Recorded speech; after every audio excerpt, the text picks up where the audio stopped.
house divided against itself cannot stand. I do not expect the Union to be dissolved. I do not expect the house to fall. But I do expect it will cease to be divided. Abraham Lincoln, speech at the Republican Convention, June 16, 1858.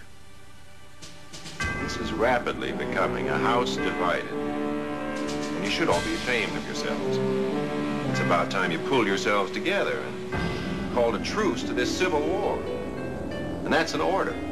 Mike Brady, November 6, 1970.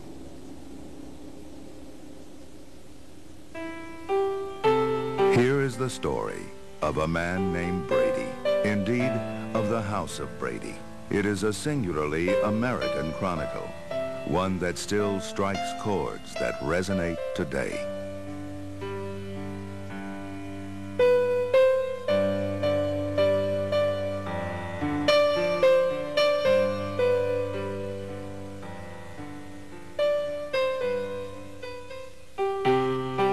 The parallels are striking.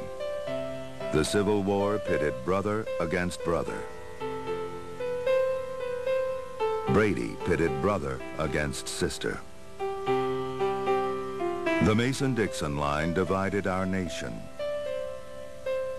The white line across their bedroom divided Peter from Bobby. Jefferson Davis was central to the Confederacy's hopes, and B. Davis was the center square. Matthew Brady was a brilliant Civil War photographer whose stark portraits, like this one, spoke eloquently of a national tragedy. But it was Greg Brady who took the photograph of the cheerleader Lynette that revealed that Westdale High's receiver was, in fact, in bounds when he caught the game-winning touchdown. The lives of the Bradys must be seen as a series of threats to the Union. Each crisis, each rebellion must be resolved by the others to restore the happy status quo, to reestablish the nine-parted Union. The demand for autonomy seemed an imperative. I'll show 'em. I'm not gonna stay where I'm not wanted. I'm gonna run away. That's what I'm gonna do. Run away. Bobby Brady, December 5th, 1969. The election of that same year would prove a turning point. The nation focused with anticipation on the great debate between Greg and Marcia. Fellow students, I had a prepared speech, but I'm not going to use it, and for a very good reason. I have reconsidered my candidacy. My opponent has more experience than I do in school government. Besides, I think he's real groovy. If those of you who helped in my campaign really want to elect the best president for the job, it's Greg Brady, brother or not. Marcia Brady, speech before the student body, December 12th, 1969.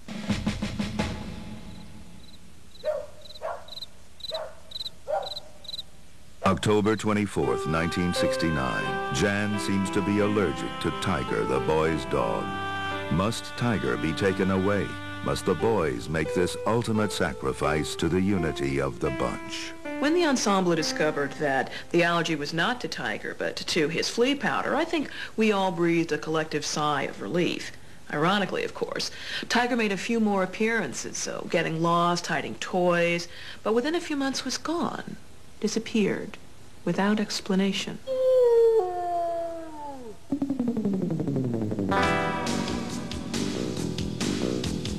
Throughout all their crises, the Bradys stayed together. But that is just a part of their legacy.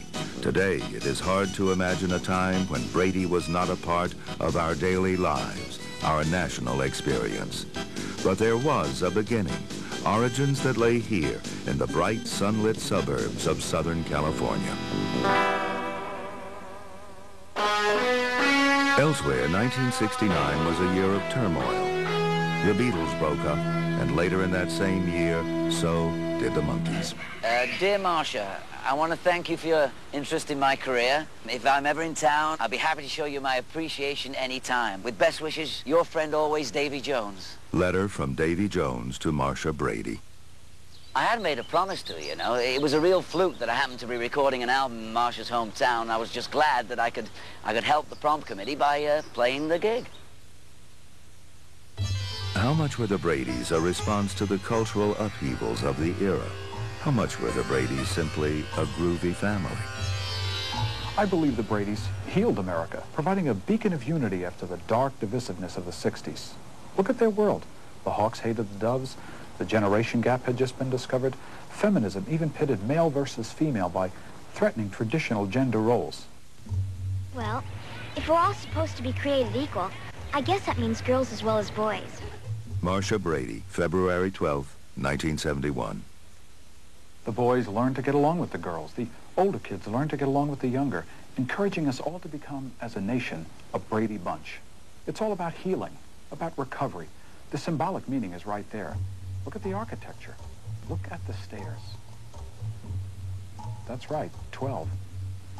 The Bradys are a 12-step program to recovery. We could all benefit by looking at them and ourselves more closely.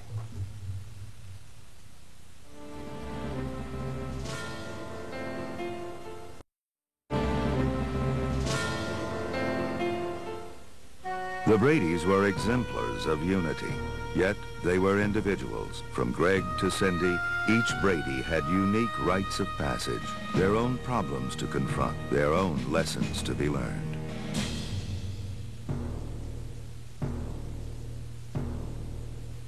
February 20th, 1970, Peter is declared a hero for pulling a little girl out of harm's way. The unfortunate consequence is that he gets a swelled head. Only the others can bring his ego back under control. October 29th, 1971, Marcia suffers self-doubt until cast as Juliet in Shakespeare's tale of star-crossed lovers. She develops a swelled head. January 12th, 1973, Bobby is made a safety monitor at school. He, too, gets a swelled head. March 16th, 1973, Cindy is set to appear on a kids' TV quiz show. The result? Head swelled. September 14th, 1973, Greg, Johnny Bravo, swelled head. Finally, the last is Jan. She is elected most popular girl in her class. The result, of course, is a swelled head, which for Jan was truly a crisis.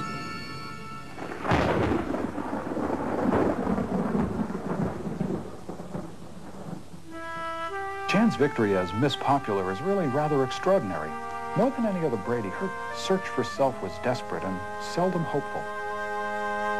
Well, all I hear all day long at school is how great Marcia is at this, or how wonderful Marcia did that. Marcia, Marcia, Marcia. Marcia, Marcia, Marcia. Well, it's like trying to put socks on a rooster, don't you know? But our sympathy, our empathy is always with Jan. We identify. We're all neither of us the first nor the last. Others have come before us. Others will come after us. We're all stuck in the middle. We're all Jan. Jan's efforts to redefine herself were constant. Oh, I think I remember just about everything Jan did. Those tap dancing lessons, the freckle remover, remember that? Even that horrendous wig, was it brunette? And then, of course, the time when she really became quite an irrepressible practical joker. Oh, yeah. Yeah, Jan. Jan tried everything, finally attempting through sheer effort to live her life as if she were an only child. But the fates seemed turned against her. Glasses? Oh, Mom, no, not glasses. I look positively goofy. Jan Brady, Christmas Eve, 1971. Though change was constant, there was always a moral core, an affirmative center to the Brady universe.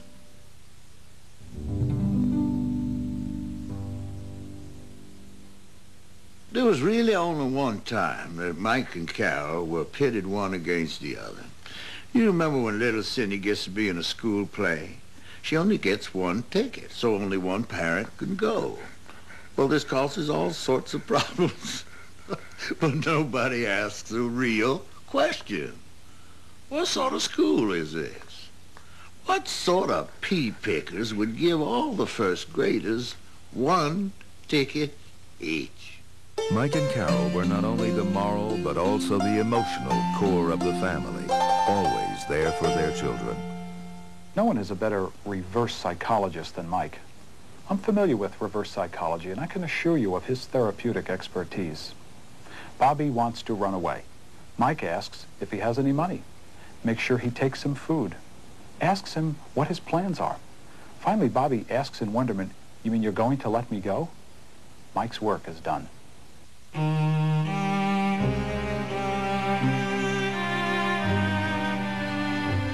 I don't want to make a big thing about this, but your mother and I don't like what just happened. Well, you've made it a contest between boys and girls. That isn't right. We're going to be a family for a lot longer than either Marcia or Greg would be in office. Okay? You can go now. The truly amazing pattern is of Mr. and Mrs. Brady's total supportiveness. It wasn't just that Carol believed Greg when he claimed the cigarettes in his pocket weren't his. When Marcia tries to get Davy Jones to play her prom, her parents don't criticize her for making a foolish promise, as well they might. Instead, they actually help her track down Mr. Jones's recording session and encourage their daughter to dress up as a bellhop and sneak into his hotel room. Extraordinary.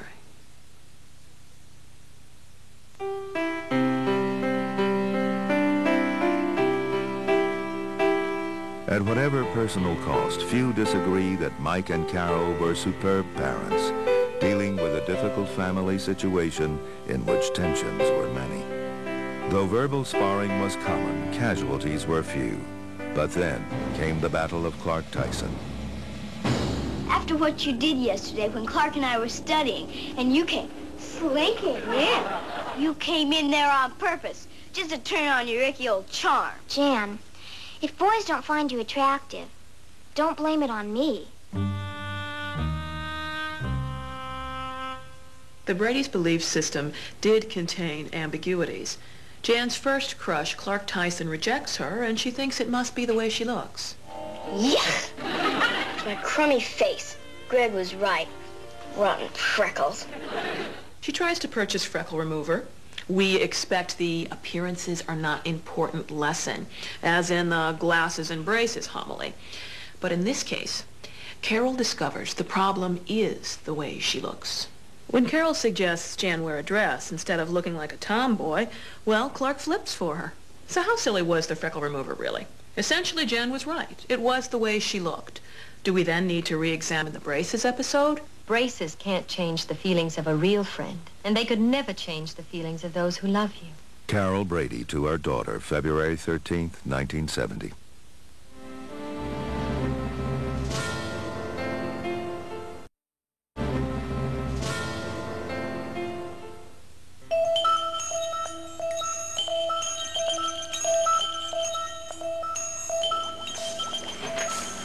Yes. I thought that if you want to understand the Bradys, begin at the beginning, right? So to speak. We've essentially done a closed computer-aided analysis of the beginning. Who's looking at who and for how long. Mrs. Brady, hair of gold as her daughters have. First look to Marcia, of course, the eldest daughter. Next is Jan, and finally the pigtailed and adorable Cindy. Next is Mike, the father, hair of not gold, more of a brownish. Looks first to Greg, the eldest son, and then Peter, the troubled middle youth, and finally at Robert, or Bobby, the youngest. Now they must form a family. That's the way they will become the Brady Bunch. Carol to Mike, Mike to Carol, in a loving look. Now this is where it gets interesting. Everyone is looking at everyone else. Peter out, Bobby over to Dad, Greg out. See, and then Jan was looking up at Carol, Cindy. Now this is the beautiful thing.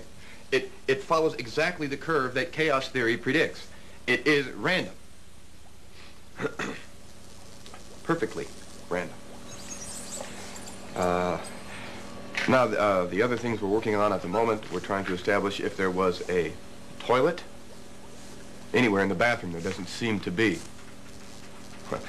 Imagine that.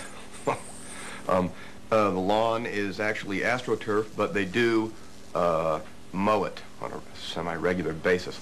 But the big question that we're dealing with now is a statistical sociological curve of whether people like Jan or Marcia better.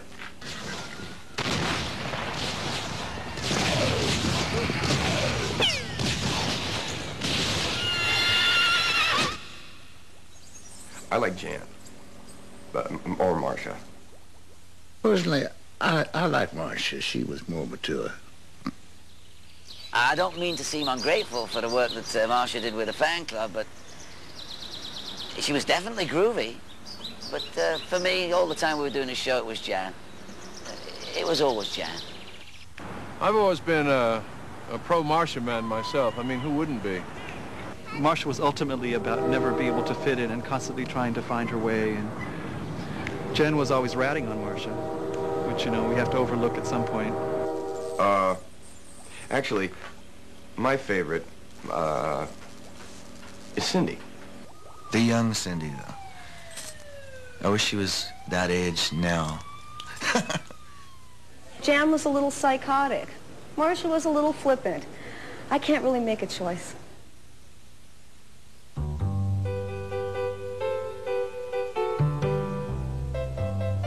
Each Brady had their dreams, their aspirations. For Greg, it was baseball, and later rock and roll, the music of rebellion. Oh, it's kind of a kicky blast. You guys really got it together and well, and bet they get out of shape. Greg Brady, January 8th, 1971. It was through music that the Bradys found the truest outlet for the emotional storms of growing up in America. When it's time to change, you've got to rearrange who you are and what you're going to be. Lyrics, Time to Change by the Brady Six.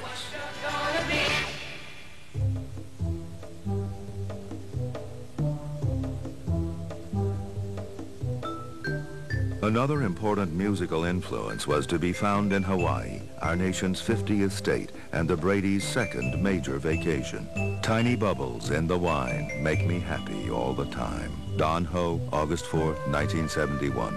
It was here that Bobby Brady met Hawaiian native singer Don Ho, and it was here he, whom Ho had helped, first understood the tiki was taboo. The results are etched forever on the American consciousness. Greg's Wipeout, the tarantula on Peter, Alice's back going out during a hula lesson. But those fearful images were dispelled. We woke from our long national nightmare when Mike saved the day and the Brady clan gathered for a final luau and the blowing of the horn of brotherhood.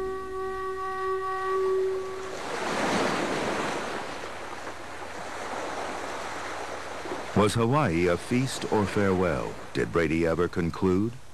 For some, the arrival of Cousin Oliver signaled the end. He said, wherever I go, terrible things happen, and they're right. I'm bad news. Cousin Oliver, January 25th, 1974. But truly there was no end, no defeat, no Appomattox. The Brady legacy is with us today, an American legacy, and one that is continually evolving. There were the enduring songs as the Bradys offered their services to a nation hungry for variety entertainment. And like all of us, or some of us, or actually very few of us, the Bradys became animated cartoons. But in the end, Brady lives on because we live on. We can face up to getting braces. We can battle for the room in the attic. We can search for some way that we can earn our own trophy. We can turn out the light at night knowing that we tried our hardest, that everything worked out in the end, and that in some larger sense, we truly can make the world a whole lot brighter.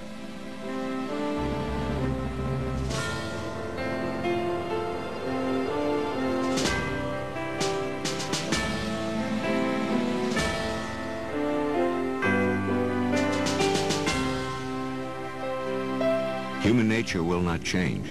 In any future great national trial, we shall have as weak and as strong, as silly and as wise, as bad and as good.